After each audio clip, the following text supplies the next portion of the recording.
Lesson 20, Simplification of radicals and lines parallel to a given line. So let's do a little bit of review on the square root theorem. Remember that if I have a square root times another square root, I can simplify it by writing the multiplication inside of the same square root. But it also goes backwards. If I have the product of two numbers inside a parenthesis, I can separate it and write it as the multiplication of two different radicals. So let's look at these examples. To simplify the square root of 50, first I have to think if it's a perfect square, but it's not. What we're going to do is look for two factors of 50, one that is a perfect square and another one that is not. Now, if you don't remember the perfect squares, that's something you have to memorize. Those are the perfect squares from 1 to 11 squared. So memorize them so that you can use them when you're simplifying these kind of exercises. So for 50, I see that 25 is a factor of 50, so I can do 25 times 2. So I'm going to now simplify the square root of 25, which is 5, not square root of 5, just 5, and then the square root of 2 cannot be simplified, so that would be our answer. Let's look at 300. 300 is a very easy one because as you see, we have 100 here. So we can use 100 as our perfect square and then 3 as the non-perfect square because 3 times 100 is 300. Now we simplify and the square root of 100 is 10 and the square root of 3 cannot be simplified. So that's it. That's our answer. Now for 48, I know that 16 times 3 is 48. Now if you're not that sure, because maybe you're not familiar with the factors of 48, what you can also do is write 48 and factorize it. Half of 48 is 24. Half of 24 is 12. Half of 12 is 6, and half is 3, and then the third is 1. And notice that that we can multiply these 4, and 2 times 2 times 2 times 2 is 16. So then you can see what is the perfect square that we could use there. So now we simplify, and the square root of 16 is 4, and the square root of 3 stays the same. And that's our answer. Let's look at some more examples. In this case, we have to do the same 72. And again, thinking about the list from the previous page, I know that 72 is 36 times 2. So I'm going to simplify that as the square root of 72 is the square root of 36 times the square root of 2, because 36 times 2 is 72. And then the one of 200, I'm going to do 100 times 2. Now I have to simplify those square roots, and so the square root of 36 is 6. And again, notice that I don't put any square root there anymore. And then the square root of 2.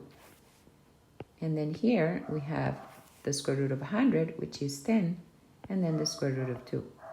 Notice how those numbers are multiplying. So we have 24 square root of 2 minus 30 square root of 2.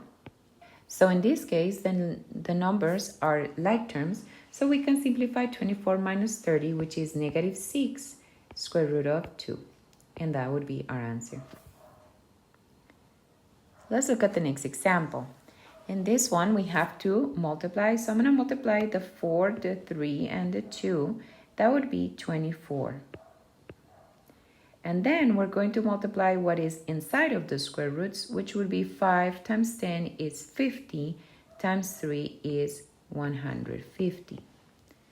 Now I have to think up again about two numbers that I can factorize these by, but you might not know which numbers we can simplify. So what we're going to do is we're going to factorize it.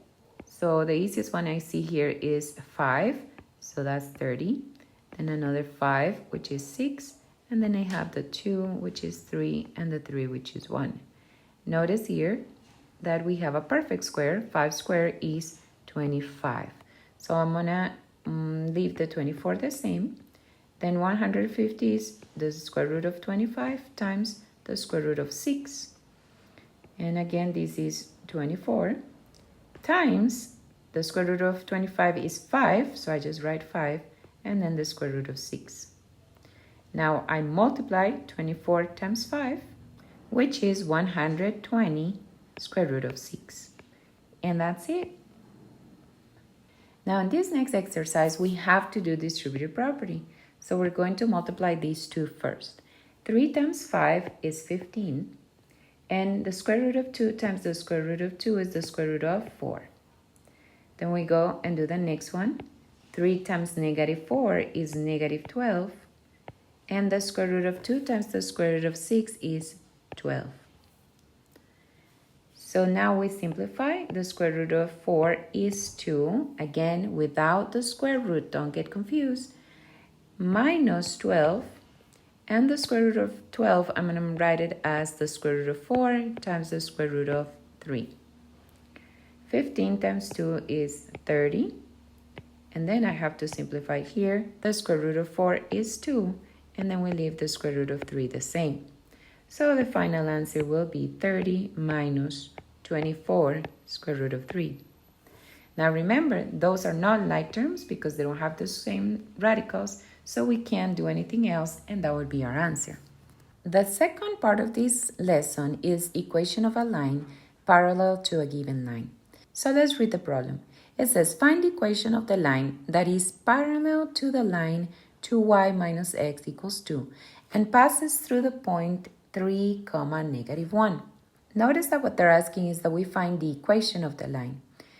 But there are two lines. There is one line, I'm going to write here line 1 and line 2. It's important that you do it as well in your notebook. The line 1 is the one that is given, is the 2y minus x. And then the one that we want to find is our second line. And from this one, all we know is the point that it goes through. Now, what do we need to find from line 1? What we need to find is the equation so that we can find the slope. So I'm going to pass the negative x here to add, so 2 plus x. And then the 2 that is multiplying the y is going to pass to divide. And we're going to divide them like this separately so that it's easier to see. So here we have 1 plus x halves. Now remember that we've learned what is the m and what is the b in this equation. The b is the one that is by itself, and the m is the number multiplying, in this case, 1/2, that is multiplying the x. So notice we found m1. We found the slope of the first line is 1/2. And that slope we're going to use. Now, how can we use it? Well, we have learned in the past that parallel lines have the same slope. So if m1 is 1/2, I can bring that one here and say that m2 is also 1/2 because m1 is equal to m2. Now with that information, I have all that I need to be able to substitute and find b. Notice we have, this is x and this is y, so I can put instead of y, I can put -1. Then instead of the m, I'm going to put the 1/2. And then instead of the x, I'm going to put the 3. And all we have to find is b. So we multiply, and that is 3/2. And then the 3/2 that is positive is going to go to the other side to subtract. And so b is -5/2. Now we need to write our final answer, which is the equation. That's what they're asking. They're asking for the equation. So y equals m, which is 1/2, x minus 5/2. And that's it. That's our answer. That's very important. You remember that is a question, so you actually give the final answer. And that's it. So remember, write the line 1 and line 2. From line 1, that is the line given, find the m.